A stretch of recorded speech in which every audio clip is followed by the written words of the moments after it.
I've been looking at photos I took in 2014 of mosaic icons in Ravenna. My interest in this revisit is prompted by meeting my third cousin David Jack. We were brought together for the first time by a mutual friend. The connection between the Ravenna mosaics and David Jack is that David is a mosaic artist. He produced the mural on the wall of the East Melbourne Fire Station and the chapel cross in the Uniting Church Synod Centre that features in a photo of me painting an icon. My visit to Ravenna raised some questions for me. Questions like, what is all this Byzantine art doing in Catholic Italy? Why are so many of the images of Christ depicting him clean-shaven and dressed in a single colour rather than the customary two depicting his humanity and divinity? Also, how surprising to discover that the heretical followers of Arius had places of worship in the same small city as Orthodox churches. The Arian followers held that Christ's divinity was not equal to that of the Father. Well, we need to understand that the 8 UNESCO heritage sites and their Byzantine-style mosaics came from a time that predates the schism between the churches of East and the West by nearly 500 years. The Roman Empire had fallen, and the empire was based in Constantinople.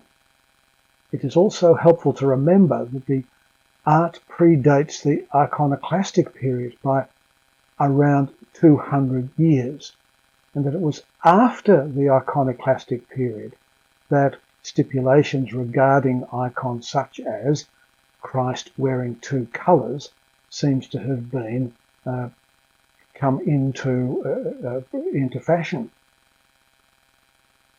So let's look at this ancient art.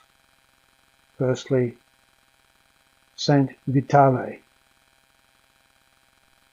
Saint Vitale began in 526 in the Common Era by Archbishop Ecclesius and was completed by 548. The apse features Christ enthroned, flagged by angels, and then there is Saint Vitale himself, a 2nd century martyr, and Ecclesius, the archbishop of the day. On the side walls of the apse are the Emperor Justinian and the Empress Theodora. Medallions of the Apostles adorn the Presidium arch.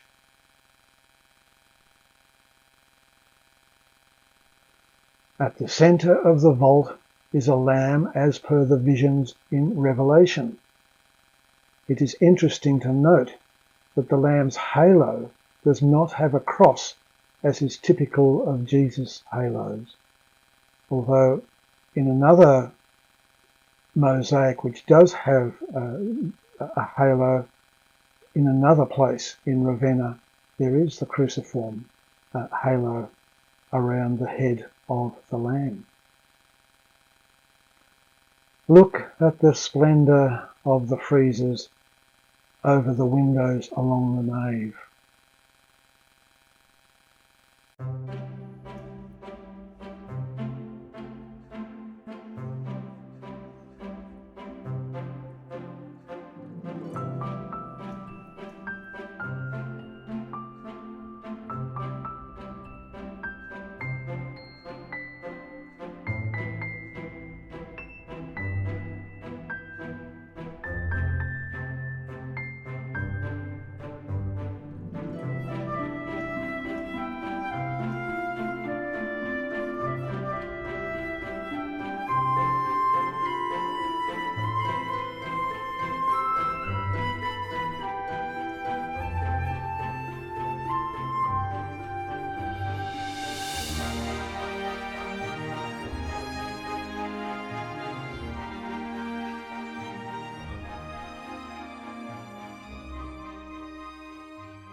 The mausoleum of Galla Placidia is across the lawn from St. Vitale. Galla Placidia was the daughter of Theodosius. But it is disputed as to whether she is buried here. The mosaics decorate the vaulting that overlooks 3 sarcophagi.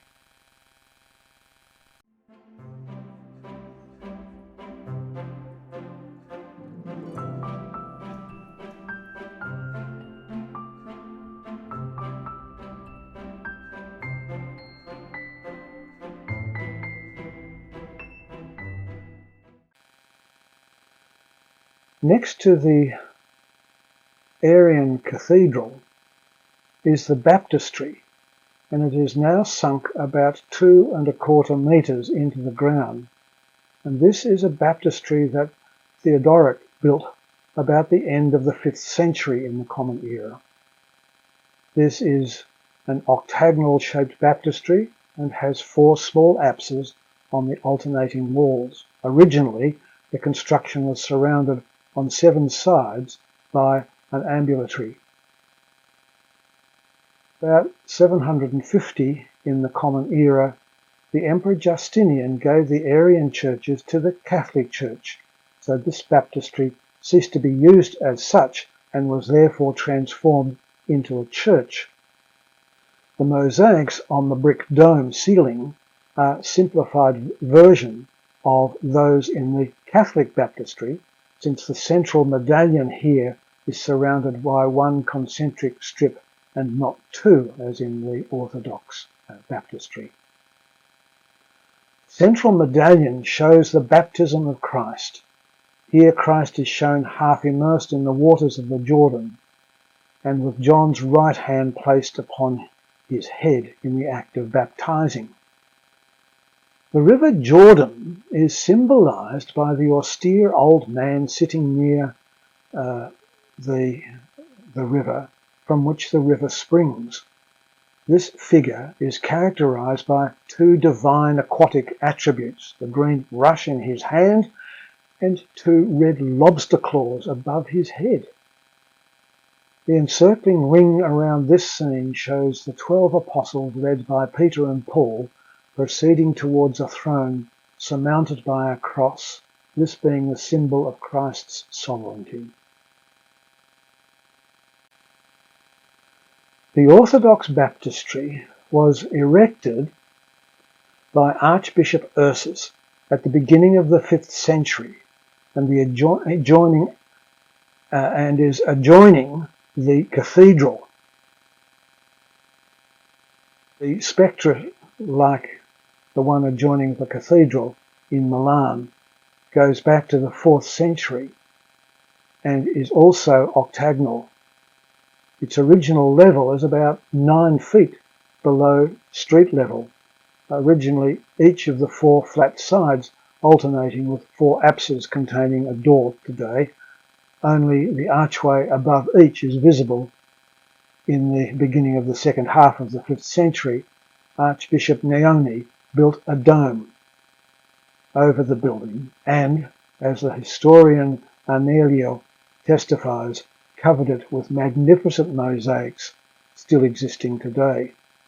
The domed roof, constructed with small terracotta tubes to save weight, is completely covered with mosaic decoration, which can be divided into 3 zones, the centre and 2 concentric zones.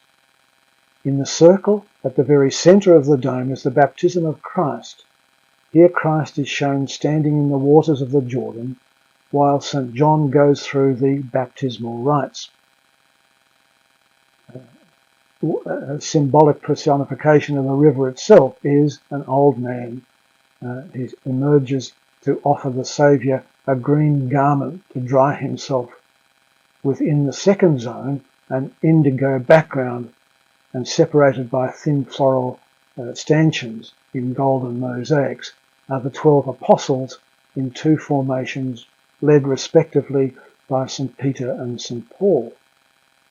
The apostles are shown walking slowly, holding symbolic jewelled crowns in their covered hands, The apostles may be identified by the name written by the side of each head.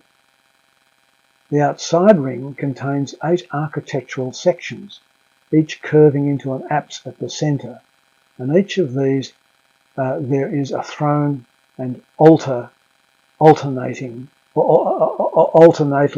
alluding to the majesty and divinity of Christ.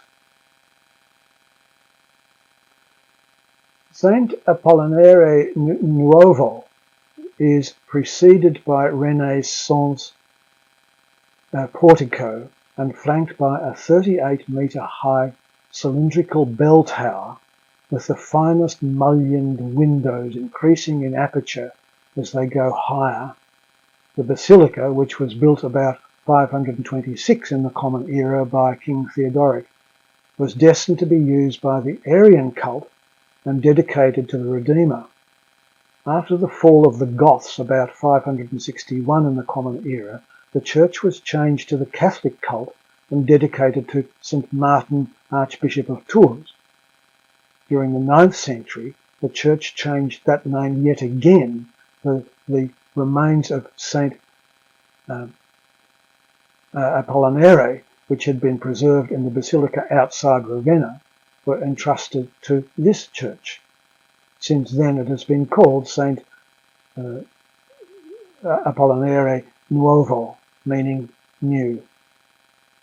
The inside of the 42-metre, 21-centimetre long church is again divided into 3 naves by 2 rows of 12 marble columns each. These columns on the pavement were raised by 1.2 metres above the original level in the 16th century. The apse at the end of the centre nave was rebuilt in 1950 on the foundations of the original walls, brought to light during the restoration. The frieze along the north wall of the nave depict healing miracles of Jesus. Interesting to notice that he is without a beard and wears a single coloured garment.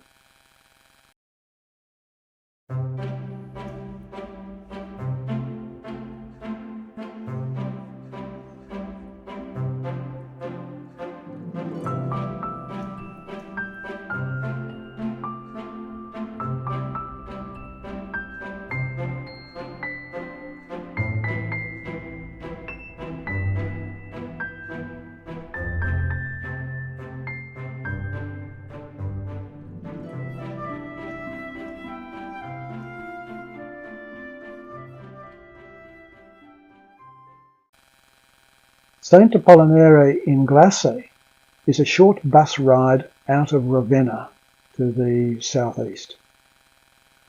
Bishop Maximian consecrated the Basilica of Apollinaire in Glace on the 9th of May 549. Saint Apollinaris was the first bishop of Ravenna. We don't know exactly when he lived. Like the church of the same name in town, this holy place also features a bell tower with these distinctive mullions and domes and apertures rising higher into the tower. The mosaic in the apse depicts Saint Apollinaris in bishop's attire.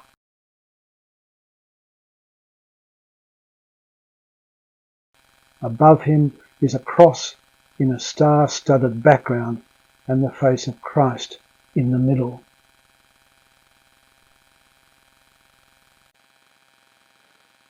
This is just a little disclaimer. Most of the text that I was reading comes from this little book, Ravenna, Mosaics and Monuments, and